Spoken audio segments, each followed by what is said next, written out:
Eh bien, j'allais dire sans transition, mais avec une petite quand même, on va enchaîner sur le premier débat qui s'appelle « Courage, redirigeons ». Je vous propose de vous munir de A Slide. Scannez le QR code qui s'affiche derrière moi. Je vais vous poser une question. Alors, si vous l'avez déjà scanné tout à l'heure, globalement, normalement, vous y êtes déjà. Et je vais lancer la question.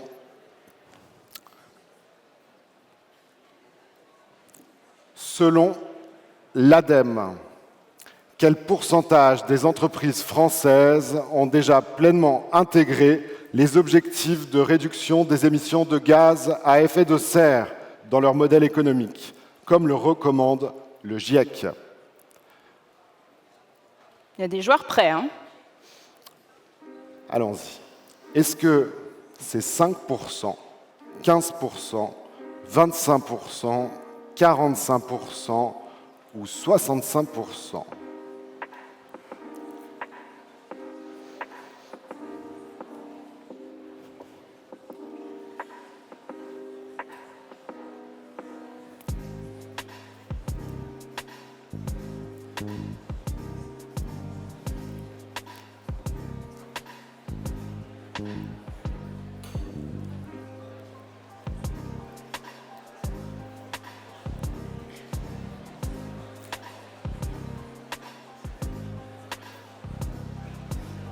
Petite musique lounge. Et il vous reste 10 secondes.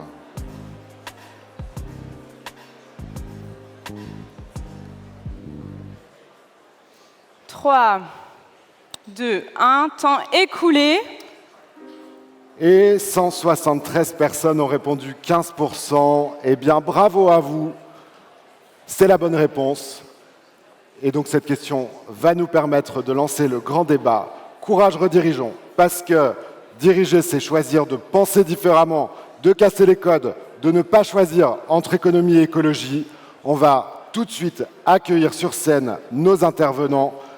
On peut les applaudir bien fort. Il s'agit de Christophe Jacubizine, directeur de la rédaction des Échos. Avancez, je vous en prie. Thierry Baudet, président du Conseil économique, social et environnemental. Enrique Martinez, directeur général de Fnac Darty. Alexandra Palt, présidente du WWF France. Et Julia Faure, que vous avez vu tout à l'heure, fondatrice de Loom et présidente du mouvement Impact France. On les applaudit bien fort.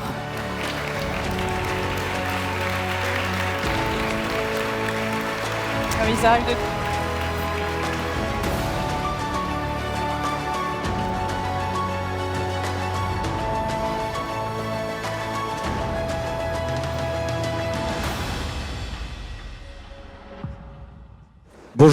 Bonjour à tous. Il y a un écho. Ok. Bonjour à tous et bienvenue. Merci déjà pour l'ambiance, parce qu'il y a une belle énergie dans cette salle. Donc ça fait plaisir après la ref. Donc on va essayer de parler différemment et peut-être d'autres sujets ou des mêmes sujets, on va voir. En tout cas, on a la chance d'avoir des gens qui ont les mains dans le cambouis. Et c'est important parce que dans les hashtags que vous avez sélectionnés, les thèmes que vous allez vous aborder, vos souhaits, vos rêves, il y a des choses réalistes, d'autres moins. Et on va essayer de les rendre réalistes au maximum avec des gens qui dirigent les entreprises, qui ont les mains dans le cambouis, qui ont donc des contraintes, qui sont parfois loin de vos rêves, mais qui ont aussi comme objectif certains de ces rêves, certains de ces objectifs. Je vais les présenter peut-être. D'abord, on va commencer forcément par Julia Faure, que vous connaissez tous, fondatrice de Loom, donc engagée dans la production de Made in France et puis coprésidente du mouvement Impact France. Alexandra Palt. Alors Alexandra, c'est un sacré parcours. C'est une ancienne vice-présidente de L'Oréal en charge de la RSE. Donc pendant 12 ans, je crois. Vous avez donc œuvré pour la transformation des entreprises. Et puis vous avez choisi un peu aujourd'hui, vous nous direz pourquoi peut-être, de prendre un peu de champ, un peu de recul. D'abord pour vous, pour lire, pour penser, pour ne pas être parfois materné par la grosse entreprise et ses privilèges, pour redescendre sur terre en quelque sorte. et vous êtes aujourd'hui présidente du WWF France. Nous avons aussi Enrique Martinez, PDG de SAC Darty. C'est très intéressant, vous verrez avec Enrique, c'est qu'il est engagé, il a écrit un livre d'ailleurs sur cette thématique. Il a lancé, mais on va challenger d'ailleurs ce programme, notamment avec Alexandra, la seconde main à la FNAC et aussi un programme, un abonnement de réparation. Je ne fais pas de pub, mais c'est 10 € par mois. Et voilà, on va voir de quelle manière c'est de la com ou du vrai engagement. On en discutera avec vous, Enrique. Et puis, évidemment, aussi Thierry Baudet.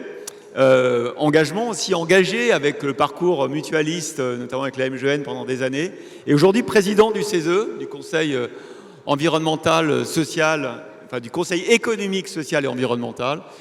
Au-delà de ce mot qui a été ajouté par la réforme de la Constitution sur l'environnement, ce qui est intéressant, c'est que vous faites dialoguer tous les acteurs économiques, tous les acteurs sociaux dans votre institution, et que c'est l'institution du compromis et du dialogue, et qu'on en a bien besoin aujourd'hui.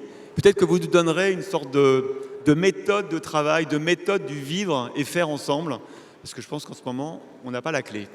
Merci en tout cas à tous les quatre d'être ici pour ce débat. On a décidé ensemble de le structurer en 3 parties. La première, on va faire une sorte d'état des lieux. Est-ce que, depuis quelques mois, on recule ? Pourquoi je dis ça ? Parce que dans les discours politiques, on a eu à nouveau l'écologie ou l'environnement, ça commence à bien faire. On a vu des États et des gouvernements qui reculaient, pour certains États américains, avec une forme de légitimité politique, qui disent « mais moi, si je fais ce que vous me demandez, je vais devoir supprimer des milliers, des dizaines de milliers d'emplois sur mes territoires. C'est pas le mandat que m'ont donné mes électeurs. Qui êtes-vous pour me donner un autre mandat, celui de la préservation de la planète ?» Je pense que c'est un débat qu'on peut aussi entendre et discuter. Mais j'aimerais que chacun d'entre vous nous dise aujourd'hui si ils ont le sentiment qu'on a effectivement un peu fait une pause, voire même reculé dans les engagements vers la transition et la transformation environnementale et sociale. Avant de commencer par vous, Alexandra, parce que d'ailleurs vous êtes partie il y a quelques mois d'une grande entreprise. Peut-être on est entre nous. Pourquoi vous êtes partie et est-ce que vous aviez le sentiment de faire du surplace ? Bonjour à toutes et à tous. Je suis ravie d'être avec vous parce qu'on sent une énergie formidable et c'est vrai qu'on en a besoin de la ressentir parce que moi, mon avis est qu'en effet, on a beaucoup reculé, mais pas juste quelques mois, mais maintenant un certain temps. Sans faire référence à une entreprise en particulier, parce que le problème est quand même beaucoup plus complexe, je pense, c'est qu'on a une récession des engagements et aussi de la réelle transformation. Et ça s'explique par différentes raisons, je pense. Je pense, on n'a pas réussi, et je vais revenir là-dessus quand on parle du juridique et de la CSRD. On est allé sur un terrain très juridique qui est nécessaire, mais on n'a pas réussi à créer une vision, à une inspiration, de susciter de l'adhésion autour d'un modèle économique, une transition, une transformation. Donc, il y a certes des entrepreneurs qui commencent dès zéro avec un modèle plus durable, mais la transformation de l'économie existante est extrêmement complexe et n'est pas à la hauteur ni des promesses ni de nos besoins. Donc, on est passé d'une vision qu'on n'a pas su créer au contrôle de gestion. Et le contrôle de gestion dans lequel on est actuellement, ça inspire personne. Donc, ce qui se fait, c'est que, il y a des engagements, mais qui sont ralentis. Plus personne ne veut prendre des engagements, en parler. Il y a l'inquiétude d'être dénoncé pour du greenwashing, même pour les gens qui sont réellement engagés. Vous avez ensuite, bien sûr, vous avez vu la réaction du grand public, des citoyens à toute contrainte, à quelque chose qui pourrait être ressenti comme un sacrifice. Vous avez vu des PDG qui se sont fait dégager et bien sûr aussi dans les urnes, ce n'est pas forcément la vision écologique qui crée le plus d'adhésion. Et tout ça fait qu'on est, et je pense aussi malheureusement l'intelligence artificielle et la tech, c'était le nouveau hype Et du coup, toutes les entreprises sont allées là-dessus parce que dans les entreprises, on aime bien quand il y a quelque chose de nouveau dont on peut parler. Donc oui, moi, je pense qu'on avait un hype, on a une récession et à un moment, quand même, le contexte, la réalité va nous forcer tous à agir, à transformer, à faire différemment. Merci Alexandra. Enrique, est-ce que vous êtes toujours dans la hype de la transition? Est-ce qu'on peut, quand on est un groupe Fnac Darty, dont quand même la vocation première c'est de vendre le maximum de produits au maximum de gens, peut-être plus aujourd'hui, mais en tout cas quand même, vous publiez toujours vos trimestriels et on regarde la progression du chiffre d'affaires et des résultats. Est-ce qu'on peut quand même, effectivement, est-ce que vous avez l'impression que cette exigence est toujours sur vous et vous engage, ou bien est-ce que vous avez l'impression que la pression a un peu baissé? Alors Enrique, avant de répondre, excusez-moi, c'est Mathieu en haut de la scène. Le public peut poser ses questions en direct, j'ai oublié de vous le préciser, sur un slide. N'hésitez pas à poser vos questions. Désolé de vous avoir coupé, Enrique, la parole est à vous. Vous avez entendu la voix, vous pouvez poser vos questions. Je pensais que c'était une voix qui était dans ma tête. Quelqu'un me parle. C'est très perturbant. Non, moi je suis moins pessimiste que vous. Évidemment, c'est une transformation très complexe. On est en train d'abandonner un modèle qui nous a accompagnés depuis 50 ans, un modèle de croissance, de consommation, de bien-être, de développement, d'un mode de vie qu'aujourd'hui on est habitué. Et changer des modèles, ça s'est fait toujours dans la douleur. C'est comme ça, il faut regarder dans l'histoire de l'humanité et il ne faut pas imaginer que ça va se faire sans avoir des mises en question, des reculs, mais la dynamique est imparable. Moi, je les sens d'abord parce qu'il y a une vraie volonté, il y a une vraie envie, il y a de la vraie innovation qui s'installe dans beaucoup des secteurs d'activité. Il y a les consommateurs, les spectateurs qui nous demandent, qui n'ont pas lâché. Je pense qu'ils ne sont pas prêts à réduire l'exigence des entreprises pour lesquelles ils portent des obligations fortes. Et puis, parce qu'en Europe, on a un cadre réglementaire qui est très strict, très exigeant et qui, à ma connaissance, ça n'a pas changé. Au pire, je pense que ça va se durcir dans les temps. Donc, quelque part, ça configure un territoire qui ça nous amène quand même dans une dynamique. En tout cas, moi, c'est ma vision. Après, toutes les solutions ne sont pas aujourd'hui évidentes. Probablement, il y a une question sur l'accès de grand nombre de personnes à ces transitions, parce qu'un sujet, en même temps, dans un contexte de crise économique, des pouvoirs d'achat, d'accès, des légalités à accès. Mais pour moi, ces transitions, même si on entend beaucoup de bruit, je pense que la dynamique est lancée et ça ne s'arrêtera pas. Julia, vous observez donc vous aussi les transformations réglementaires, vous appuyez certaines d'entre elles, on pense notamment effectivement la loi en cours de navette parlementaire, on espère que ça va reprendre sur le juste marché, la taxation des produits de la fast fashion, etc. Est-ce que vous ressentez une pause dans cette exigence de la transition ou pas? Alors, ok, super la censure. Ouais, ok, c'est bon. On me laisse jamais parler dans cet événement. Moi,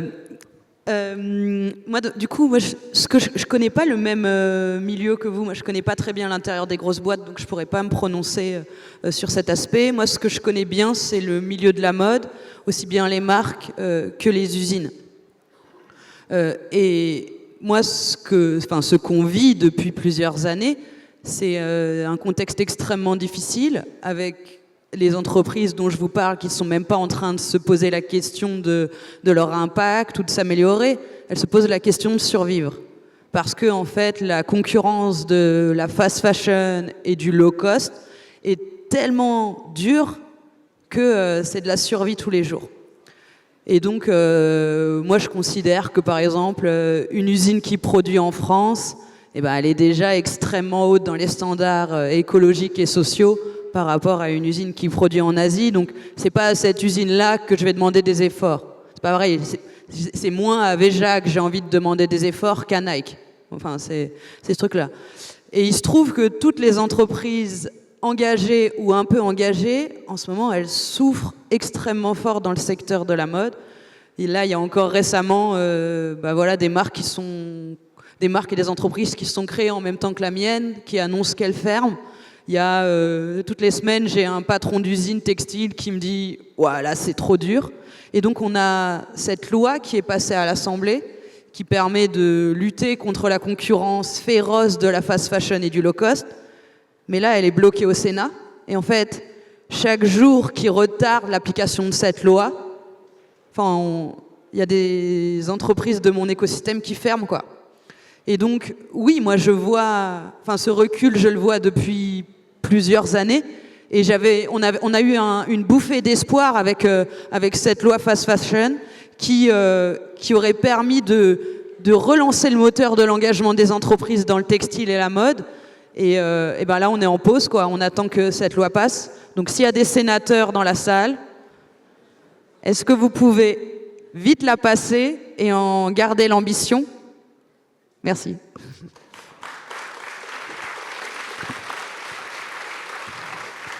Thierry, pour finir ce tour de table sur l'environnement, en fait, et le recul ou pas de ces exigences de transition en France et en Europe. Alors, là d'où je parle, depuis le Conseil économique, social et environnemental, clairement non, la question environnementale n'est pas en recul, elle est au contraire extrêmement présente. Je pense qu'au CESE, la Convention citoyenne sur le climat de 2019, qui a été organisée au CESE, a été un moment fondateur. Alors je sais que beaucoup pensent que c'était un exercice inabouti, inachevé, imparfait, mais toujours est-il qu'il a fait émerger la question environnementale, qu'elle n'a plus jamais, à mon sens, été mise sous le tapis. Et au CESE, vraiment, ce sujet s'est imposé. On a 175 membres, 26 environnementalistes, et je peux vous assurer qu'ils font très largement partager leurs thèmes. Dans tous nos travaux, quasiment, la dimension environnementale est présente. Alors, cette problématique, elle est entendue de manière extensive. Et une des particularités du CESE, c'est qu'on essaie de penser dans un même mouvement l'ensemble des transitions. Quand on évoque les questions de transition environnementale, énergétique, on s'attache en permanence à penser les conditions de l'acceptabilité économique, de l'acceptabilité sociale, et on essaie de faire le lien avec tout un tas d'autres enjeux, des enjeux de consommation, des enjeux de gouvernance, actuellement avec les enjeux de guerre, par exemple. Alors pourquoi c'est pas en recul ? Vous avez parlé de méthode tout à l'heure en me présentant. Moi, j'y vois ce que j'appelle un biais positif de notre Assemblée. On est l'Assemblée du temps long, on est l'Assemblée du compromis, et ça veut dire que chacun accepte de sortir de son couloir de nage. Naturellement, au début d'une discussion, le regard de l'environnementaliste peut être très différent du regard du représentant de la FNSEA. Mais on discute, on dialogue, on cherche des terrains d'entente. Alors quand on cherche des terrains d'entente, en fait, toute notre énergie, nous, on la met à essayer de converger. Et certains disent parfois qu'à force de chercher des terrains d'entente, nos propositions, finalement, elles sont un peu rabotées, peut-être trop rabotées.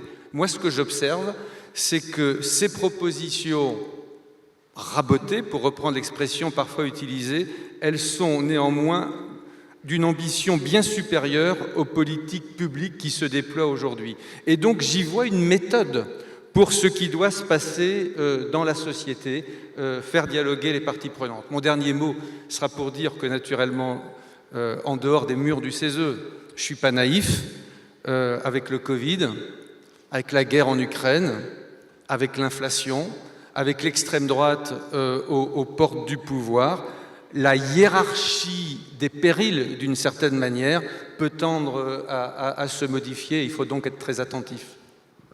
Merci beaucoup. Dans la deuxième partie, on a choisi donc de parler des hommes et des femmes, parce que finalement, ceux qui potentiellement pourront transformer la société, d'une certaine manière, la manière dont l'économie fonctionne, c'est vous, en fait. Et peut-être que vous êtes... Non, mais vous tous, si, mais vous êtes là, enfin, en tout cas, on a 4 acteurs pour nous en parler. Expliquez-nous comment on fait. Il y a une première question, tiens, de la salle, par exemple, à Enrique. comment vous avez convaincu votre board. On peut commencer par celle-là, c'est-à-dire en fait, ce sont les acteurs de l'économie qui vont la transformer. Et c'est pas toujours facile, on a parlé de certains PDG qui ont été débarqués, certains parce qu'ils étaient mauvais, je ne vais pas donner de nom, d'autres parce qu'ils allaient peut-être trop loin, effectivement. Enrique, comment on s'y prend pour convaincre l'actionnaire, en quelque sorte? Oui, les contextes, c'est comment nous avons convaincu notre corps social, nos équipes, nos boards, nos actionnaires, à accompagner ces transitions des modèles vers une économie plus des services et moins dans la transaction. C'est ça que ça veut dire. Ça veut dire qu'en gros, on dit que dans les demain, on va réparer plus qu'hier, on va reconditionner plus qu'hier, on va faire en sorte que les clients s'en servent mieux de ces produits pour éviter une catastrophe. L'industrie de l'électronique et de l'électroménager, il produit chaque année 50 millions de tonnes de déchets. C'est assez parlant. Je pense que c'était évident, c'était le temps d'agir. Et Fnac Darty, aujourd'hui, je pense que le seul à l'échelle qu'en France peut faire ces mouvements avec un impact réel. Et c'était notre obligation de les faire, comme ça que je l'ai vu. On a vu évidemment qu'il y avait un envie de porter un modèle différent, un modèle qui était très fidèle à l'histoire de notre groupe. On fait cette année nos 70 ans, pour la Fnac Darty un peu moins, mais c'était un modèle qui était très basé sur la proximité, sur la complicité avec les clients et toujours avec ces logiques des services très engagées. Donc on a décidé de faire cette transition et je pense que le plus important, ce n'était pas les boards. Je pense que le plus important, c'est aligner les équipes et avoir vraiment un projet global, cohérent, qui est soutenu par l'ensemble des collaborateurs, nos 25 000 collaborateurs au quotidien. Il y a une question, Enrique, qui se rajoute. Est-ce que c'est rentable? Est-ce que c'est aussi rentable de vendre de l'occasion et de réparer que de vendre des produits neufs? Je pense que la question, ça doit se poser différemment. Cette transition, il va se faire avec nous au sein de nous. Je pense que nous, on a les moyens d'être un acteur qui va avoir l'impact. Et donc, tout mon métier, le métier de mon équipe, c'est de trouver les modèles économiques, trouver les moyens pour financer cette transition. Nous, on est une entreprise privée, on n'a pas accès à des moyens publics, donc on ne peut pas être à perte, parce que sinon on va disparaître. Ça, c'est aussi simple que ça, c'est l'économie des marchés. Tu l'as vu ou tu ne l'avais pas, mais c'est comme ça fonctionne. Donc tout l'art qu'on est en train de faire, et c'est ça qui est difficile, c'est trouver la transition qui va provoquer, qui a un modèle, qui va financer ces modèles de services dans le futur. Moi, je suis intimement convaincu que ça va marcher et que ça peut fonctionner. Nous ne sommes pas des producteurs, on n'est pas des fabricants, donc notre intérêt ultime, ce n'est pas consommer beaucoup de matières. Notre intérêt ultime, c'est de servir nos clients. Donc, produire, c'est un moyen de satisfaire, mais réparer, accompagner, guider les clients, c'est aussi une manière à nous de trouver les modèles économiques. Ça ne sera pas facile, mais c'est en cours. Et je pense que c'est le seul moyen pour un groupe comme les nôtres de se battre contre des acteurs qui sont une taille et des moyens financiers qui sont totalement disproportionnés par rapport à ce que nous sommes aujourd'hui. Je pense que beaucoup de monde dans la salle s'est dit, tu l'as dit, Fnac Darty, c'est très gros, ça fait 8 milliards de chiffre d'affaires, blabla. On est un goutte d'eau. Aujourd'hui, on est un goutte d'eau. L'Europe, c'est tout petit. Les entreprises européennes dans nos secteurs sont tout petites. On est face à des géants mondiaux, américains, asiatiques, qui sont des moyens illimités, qui sont en train d'écraser l'industrie les unes après les autres. À nous de nous battre sur un modèle qui est inimitable. Le modèle de la Fnac Darty aujourd'hui, il est inimitable par des acteurs de la tech, des plateformes, qui ne vont jamais embaucher des milliers de techniciens pour réparer vos produits chez vous. C'est ça, je dirais que c'est le last dance pour nous. C'est là où on pourra être inimitable et incomparable. Alexandra, vous savez déjà la question. Non, est-ce qu'on va assez vite? Est-ce qu'on va assez vite? Et est-ce que c'est facile pour un patron, pour un PDG? Je suis super à l'aise parce qu'il n'y a pas longtemps, j'étais dans la place où je me suis fait critiquer, challenger, et je trouvais que c'est quelquefois un peu injuste parce qu'on essaie quand même de faire bouger et aussi vous essayez de faire bouger. Je veux juste pas introduire en erreur, en général vous êtes bien informés, mais le grand public, parce que quelquefois on va...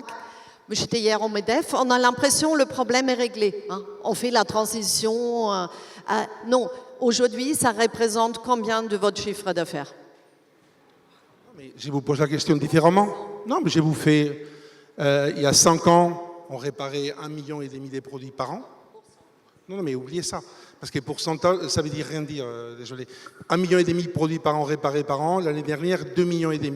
1 million des produits l'année dernière, ils seraient tombés à la poubelle au recyclage si on aurait fait la transition. 1 million de produits, ça veut dire combien de millions de tonnes de produits de CO2 évités.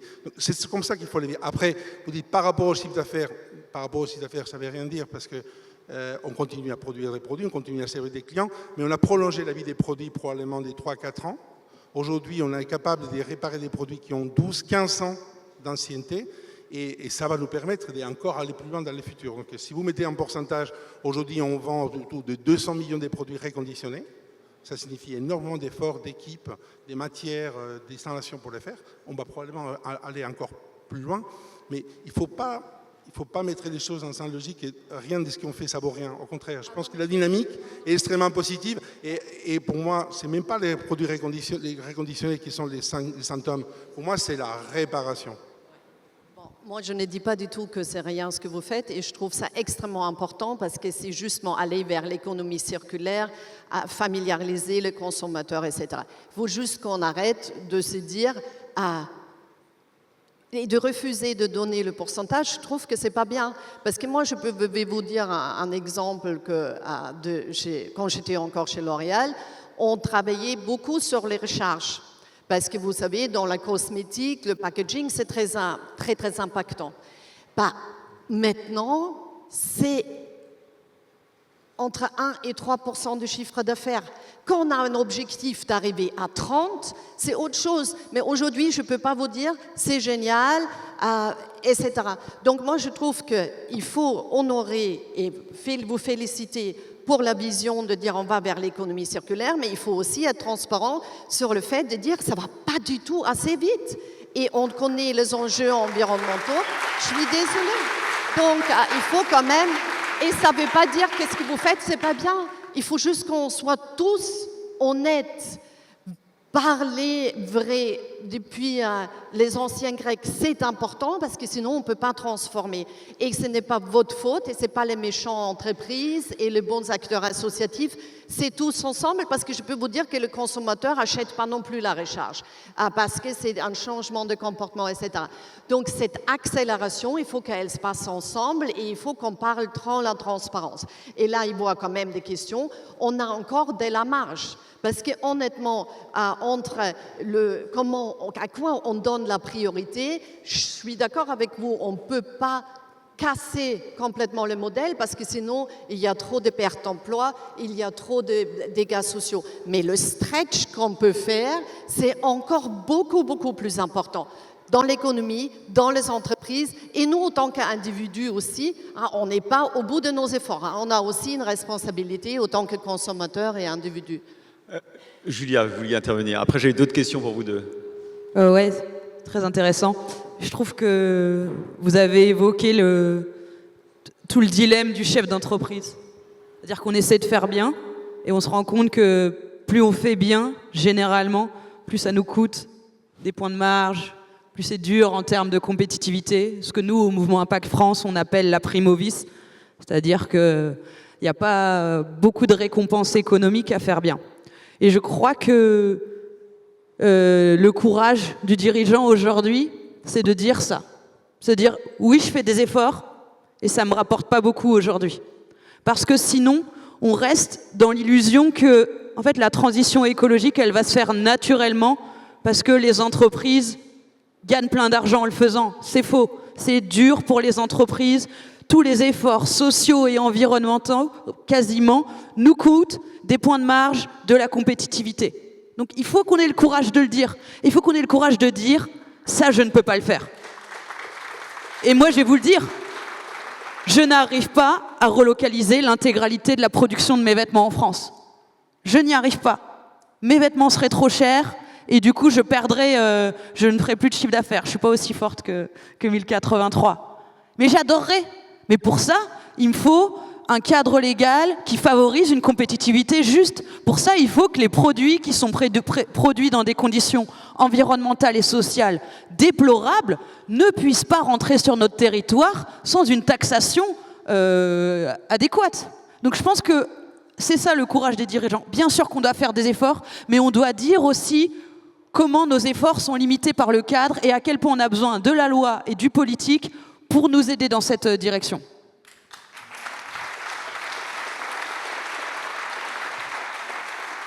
Un mot avec Thierry. Je pense qu'il est important, je vois certaines questions qui sont intéressantes, mais attention à ne pas donner de leçons à tout le monde. Je vois 68 milliards de dividendes et rachats d'actions, 15 milliards d'investissements dans la transition pour le CAC 40. C'est une question intéressante parce que l'écart est effectivement frappant. Comment rééquilibrer? Alors il faut rééquilibrer, mais il faut dire aussi que ces entreprises, elles sont mondiales. Qu'elles ont, quel que soit leur engagement, si L'Oréal ne réussit pas, demain c'est Procter & Gamble qui vendra des shampoings. Donc on peut donner des leçons boîtes. Quand on fait du rachat d'actions, quand on distribue des dividendes, c'est aussi pour avoir des investisseurs qui vous donnent de l'argent pour investir. Donc en fait, ce qu'il faut trouver, et je pose la question à Thierry, c'est comment on réconcilie, comment on n'est pas naïf. On est dans un monde d'économie capitaliste et c'est pour l'instant le modèle qui fonctionne le mieux, en tout cas en termes de réduction de la pauvreté et de production de richesse. Comment on fait pour amener ce monde, cette économie capitaliste, à intégrer effectivement ces exigences de préservation de la planète? Alors, il ne faut pas être naïf, il faut être attentif aux enjeux de compétitivité, d'attractivité, au CESE, les employeurs d'emploi, le rappel en permanence, mais il faut quand même pas oublier qu'au fil du temps, on a évolué vers des sociétés qui sont très, très largement régulées par l'économie de marché.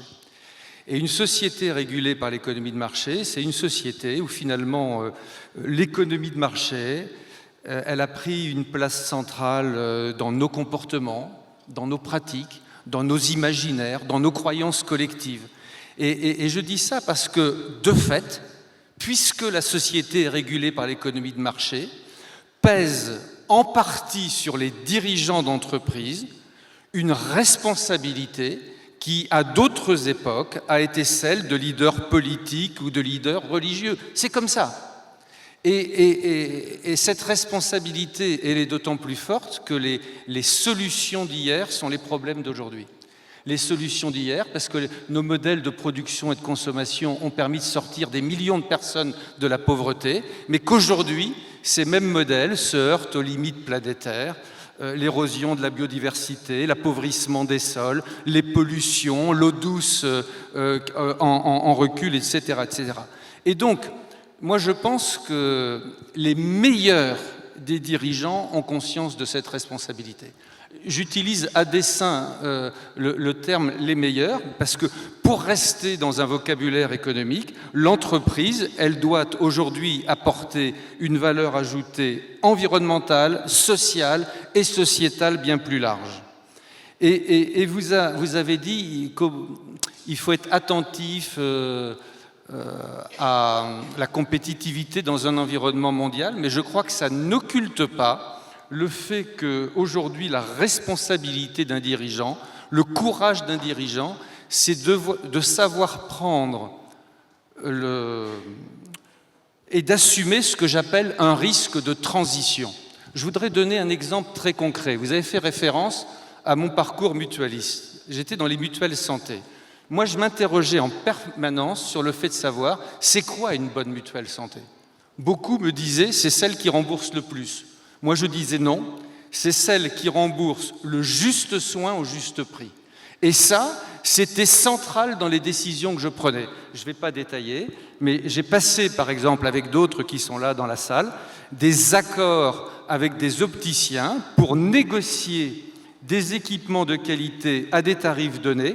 Et pour créer du flux vers ces opticiens, je majorais les remboursements de mes adhérents qui allaient dans ce réseau. Je prenais un risque. Je prenais le risque de perdre des adhérents. Finalement, j'en ai pas perdu tant que ça.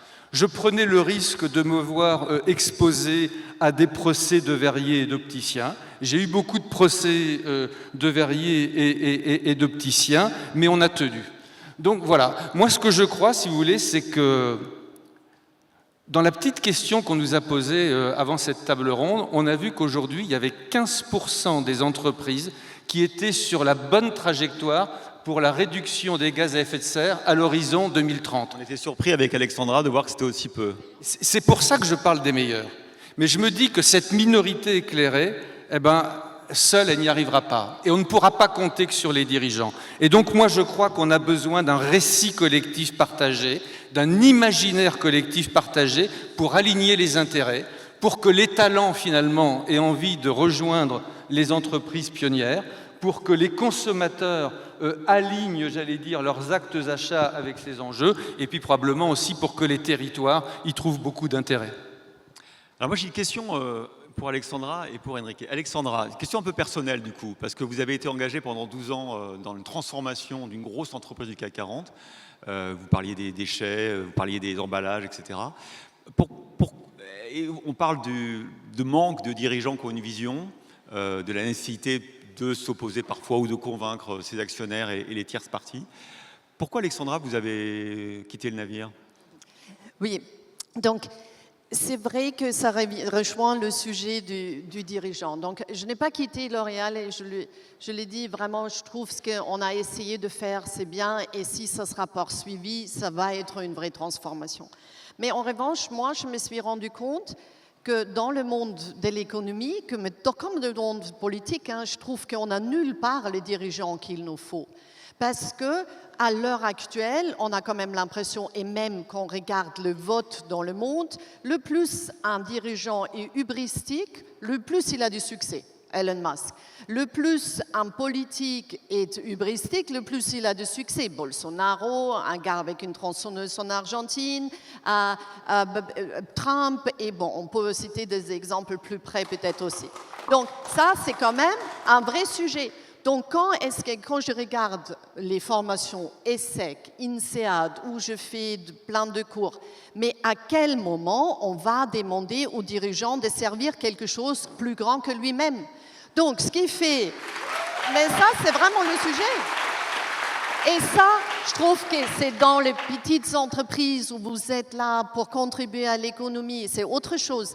Mais les gens qui ont du pouvoir, à quel moment on réintroduit un débat sur l'alignement qu'il faut, les vertus qu'il faut, l'humanité, l'humilité, le respect, pourquoi le seul boussole, c'est le toujours plus. Et donc, comme c'est le critère sur lequel le dirigeant est évalué, ce qu'il fait, c'est maximiser de certitude. Maximiser de certitude veut dire poursuivre un modèle et faire de petits ajustements sur le côté pour dire j'ai essayé de faire quelque chose. La transformation qu'il faut engager, c'est une transformation qui demande un courage, c'est-à-dire on va vers l'inconnu. Parce que changer le modèle, ça veut dire prendre un chemin où on n'est pas dans la maximisation de la certitude. Et sortir de cette certitude va demander donc de vouloir servir quelque chose plus grand que son porte-monnaie, même le succès immédiat, sans bien sûr détruire l'entreprise, mais ce courage-là, aujourd'hui, elle n'est pas récompensée. Elle n'est pas récompensée et du coup, ça pose un problème et elle n'est pas enseignée. Et donc, moi, je suis vraiment... J'ai quitté L'Oréal pour faire une thèse sur ce sujet. Comment réintroduire, quelle éthique pour un dirigeant au XXIe siècle. Et je consacre mon temps à... Et du coup, je voulais vous remercier d'avoir mis nature tout au centre de vos rêves, parce qu'en effet, le récit qu'on va avoir ensemble, ça sera une Europe de la nature, une vivre ensemble qui sera différent qu'ailleurs, parce que sinon, on n'aura rien à proposer en face du modèle qu'on nous propose ailleurs. Alors, Enrique,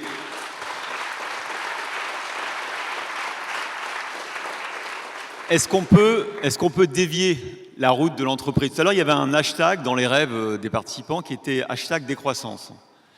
Est-ce que c'est réaliste? Est-ce qu'on peut transformer, donc avoir des moyens pour le faire, avec la décroissance? Il faudra bien définir, ça veut dire quoi la décroissance?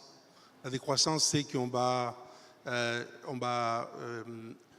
nier les conforts de vie que nous avons aujourd'hui. Ça veut dire que les consommateurs qui sont d'habitude, je pense que tout le monde a au moins un smartphone ici dans la salle, probablement une tablette, une PC, des machines à laver à la maison, parce qu'on a gagné des conforts de vie. Dans notre industrie, ça veut dire quoi? Que les personnes ils vont arrêter d'avoir ces outils? C'est ça que ça veut dire?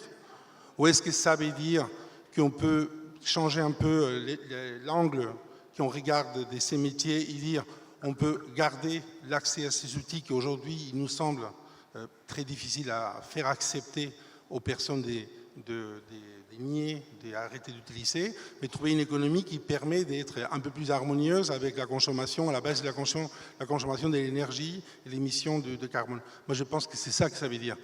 Sinon, c'est un discours, c'est très intéressant. Je pense qu'intellectuellement, il faut l'écouter. Ce n'est pas mon rôle. Mon rôle de chef d'entreprise, c'est avoir un impact réel aujourd'hui. Chaque année, je peux le faire. Je peux amener mes équipes à avoir un vrai impact, à faire qui est la France.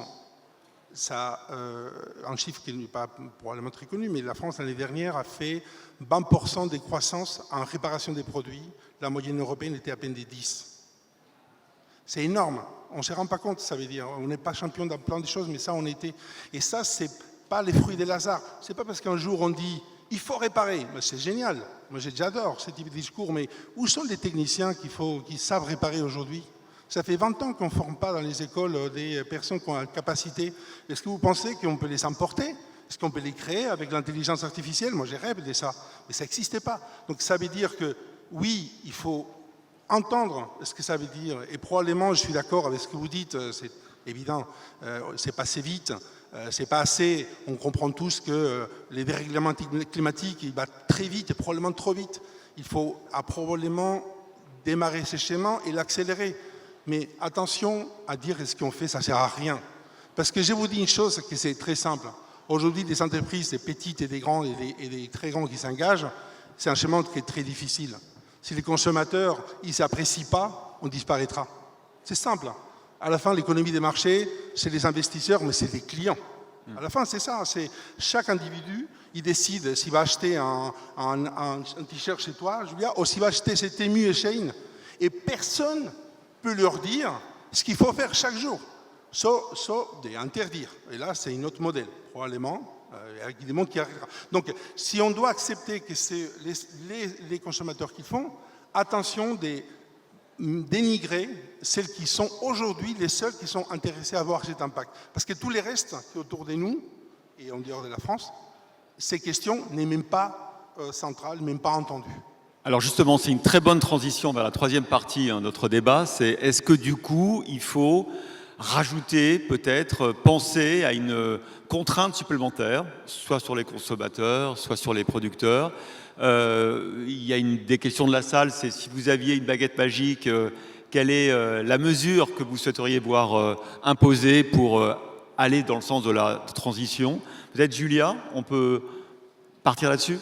Ouais. Je trouve que c'est très intéressant parce qu'il y a le sujet de la réparation qui a été abordé. Et nous, dans le textile, c'est très facile de réparer les vêtements. Enfin, la plupart des vêtements que vous avez, que vous mettez plus, sont réparables. Et pourtant, il y a très peu de vêtements qui sont réparés. Et il y a une raison simple, c'est parce que quand le prix de la réparation représente plus d'un tiers du prix du vêtement, vous ne réparez pas. Et donc, on voit qu'en fait, ce qui est vraiment un énorme frein dans la production de biens à une manière de consommer et produire plus éthique, c'est le bas prix, c'est le low cost. Or, on dirait que cette obsession pour le bas prix et le low cost, c'est la seule manière d'avoir du pouvoir d'achat. Alors que quand vous faites baisser le prix d'un objet, c'est juste que vous dégradez les conditions de travail environnementales derrière. Quand vous faites baisser le prix d'un vêtement, c'est juste que vous détruisez de l'emploi en France. C'est ça qu'il faut avoir en tête. Quand vous faites baisser le prix d'une machine à laver, vous détruisez la possibilité de produire ces machines à laver en France. Si vous assurez un prix minimum pour les vêtements, non seulement vous empêchez une concurrence qui est basée seulement sur le prix et donc sur les pires pratiques sociales et environnementales, mais en plus vous encouragez énormément de comportements vertueux. La réparation. La réparation, on consomme quand même moins d'énergie, on produit moins de déchets, mais surtout, la réparation, c'est de la création d'emplois locaux non délocalisables. Bon, ça, c'est quand même super. Donc, je pense que si j'avais une baguette magique, pour tous les produits qui peuvent être produits dans des mauvaises conditions sociales et environnementales, je mettrais un prix plancher. Et ça peut vous sembler bizarre, mais c'est ce qui existe pour le livre. Il y a une loi sur le prix unique du livre. Si on n'avait pas cette loi, vous achèteriez tous vos livres chez Leclerc. Il n'y aurait plus de librairie en France. Et c'est aussi ce qui a été proposé pour les produits agricoles, comme réponse au fait que les agriculteurs n'arrivent pas à vivre dignement de leur travail. C'est-à-dire qu'il y a quand même des mecs qui bossent des centaines d'heures par semaine pour nous nourrir et qui ne gagnent pas assez d'argent à la fin, parce qu'on leur achète leurs produits trop peu chers. Les prix planchers, donc c'est quelque chose qui existe déjà et qui permettrait de remettre en fait de la justice dans un monde avec aujourd'hui où c'est celui qui fait le pire qui gagne le plus. Donc voilà, les prix planchers s'il vous plaît.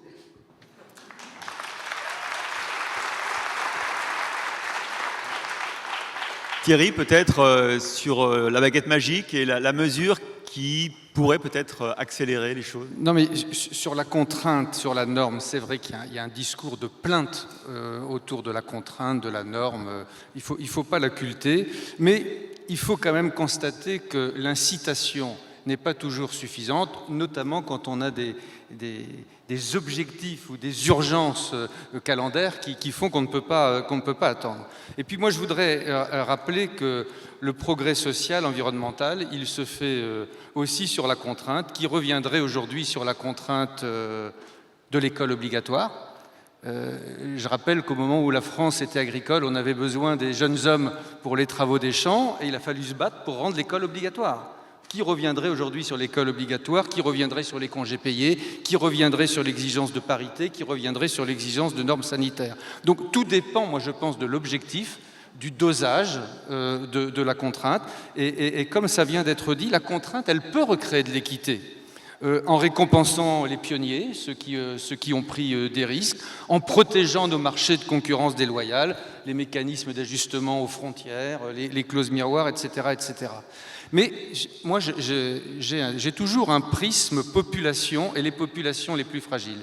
Il faut être attentif à ce que la contrainte qu'on pourrait faire peser sur les entreprises, elle n'ait pas pour résultat d'exclure un certain nombre de populations.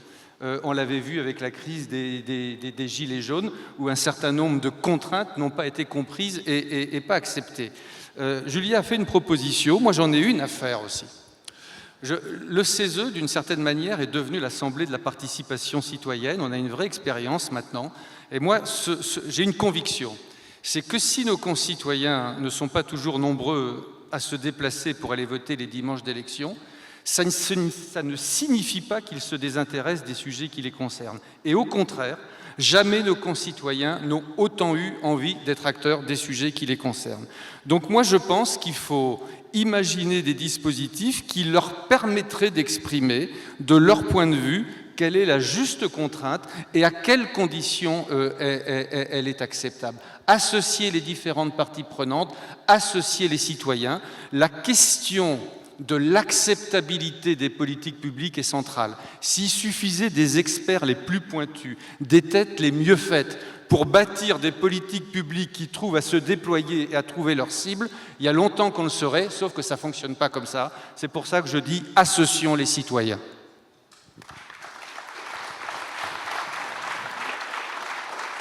Alexandra, est-ce que, compte tenu de votre expérience, vous estimez qu'effectivement, il faut contraindre davantage et peut-être, si vous aviez une baguette magique aujourd'hui, qu'est-ce que vous réclameriez, qu'est-ce que vous demanderiez ? Alors, j'ai pris un peu de temps pour réfléchir à la question là, et donc je ne voudrais pas parler de la contrainte. Moi, ce qui serait mon rêve, c'est que collectivement, on croit ce qu'on sait.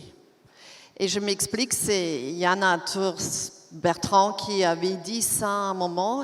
Il a dit qu'on ne croit pas ce qu'on sait. On sait que le changement climatique est réel, que la perte de la biodiversité est réelle, qu'on ne pourra pas continuer comme ça et pourtant on se comporte tous comme ça peut éternellement fonctionner comme ça. Et donc moi je me dis, il y a quelque chose dans notre cerveau qui n'a pas fait le chemin, ou qui n'a pas fait le chemin du cerveau au cœur et à l'action. Et donc, ma baguette magique, c'est que partout, on croit ce qu'on sait, parce que du coup, on va passer à l'action, parce qu'on sait que ce modèle-là va nous amener à une catastrophe planétaire pour l'espèce humaine et pour tous les vivants. Et donc, du coup, pour le rendre après plus concret, je rêve de gens qui sauront créer ce narratif et nous faire adhérer, parce que ça aussi, aucun politique, aucune entreprise, on n'a pas réussi. Le seul narratif qui aujourd'hui crée de l'adhésion sont des narratifs hostiles à la vie et aux vivants. Et donc ça, c'est très inquiétant. Enrique, est-ce que pour que vous alliez plus vite, pour que Fnac Darty aille plus vite, il faudrait une contrainte supplémentaire? Peut-être pour vous protéger de vos actionnaires, par exemple. Moi, je pense qu'on regarde un peu plus loin. Je pense que les gros défis que nous avons, c'est on a un gros défi climatique, c'est une évidence, la fin d'un modèle qui s'impose. On a un défi démographique. On a des pays qui sont de plus en plus vieux, avec un gros problème des financements de notre modèle social, avec un gros sujet des puissances, parce que dans l'histoire de l'humanité, c'est la démographie qui a fait les civilisations progresser. Aujourd'hui, on a un vrai sujet en Europe, surtout en Europe du Sud. On a un sujet des financements de l'Europe. L'Europe, c'est un continent qui est en train de s'appauvrir globalement, beaucoup plus au sud, mais ça arrive un peu partout. On perd la compétitivité, on perd le poids spécifique à niveau mondial. Quand on regarde les nouveaux secteurs dans la technologie, l'Europe, elle est très peu présente.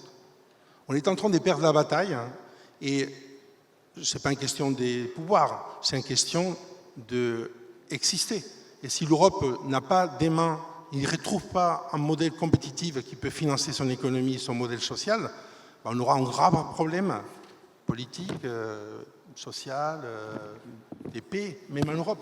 Parce qu'il ne faut pas oublier qu'aujourd'hui, on est face à un mur, pas simplement les murs de la dette et les murs écologiques. On a un mur des puissances, des plateformes mondiaux pour lesquelles l'Europe est en train de perdre vraiment en puissance. Et je pense qu'il y a un vrai sujet, et ça c'est vraiment, il faut pas nier qu'aujourd'hui, l'Europe, il n'a probablement pas délivré toutes les promesses d'économie globale intégrée, mais c'est un schéma qu'il faut, à mon avis, investir davantage. Et probablement, et ça c'est probablement les choses qu'il faut faire vite, c'est il faut remettre en question les règles de la globalisation, qui avaient beaucoup d'avantages, la connexion, sortie du monde de la pauvreté, etc. Un peu d'inconvénients, le fait d'avoir des sociétés qui ne sont pas les mêmes niveaux de vie et qui sont capables d'exporter des produits à prix inintéressant, mais aussi la délocalisation des profits pour financer les économies locales. Et ça, à mon avis, c'est pas loin d'être inacceptable au point de vue politique pour la plupart des pays, et ça peut amener à des extrêmes. Donc attention à ça. Moi, je pense que les économies, les pays européens sont intéressés d'aller vite sur une économie beaucoup plus responsable et faire que tous les acteurs de l'économie mondiale qui opèrent sur les marchés européens, ils sont solidaires et financent notre modèle social, parce que sans ce modèle social, l'Europe, il n'existera plus. Voilà ma baguette magique.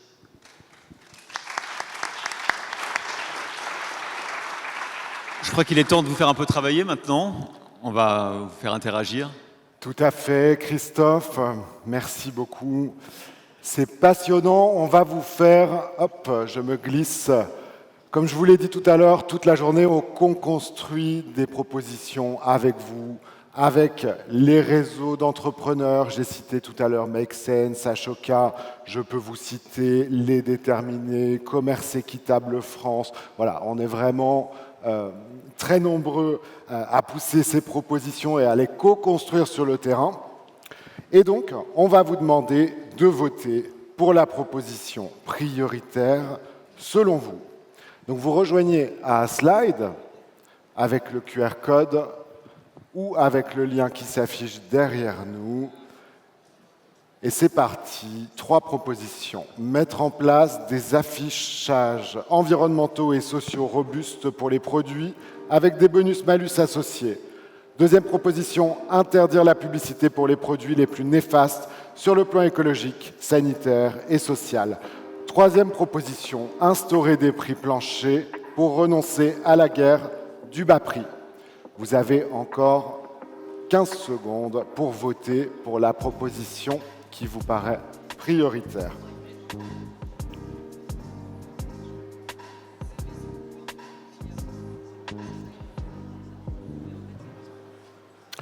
Le temps est écoulé, et bien largement, la proposition que vous placez largement en tête est la troisième, instaurer des prix planchers pour renoncer à la guerre du bas prix.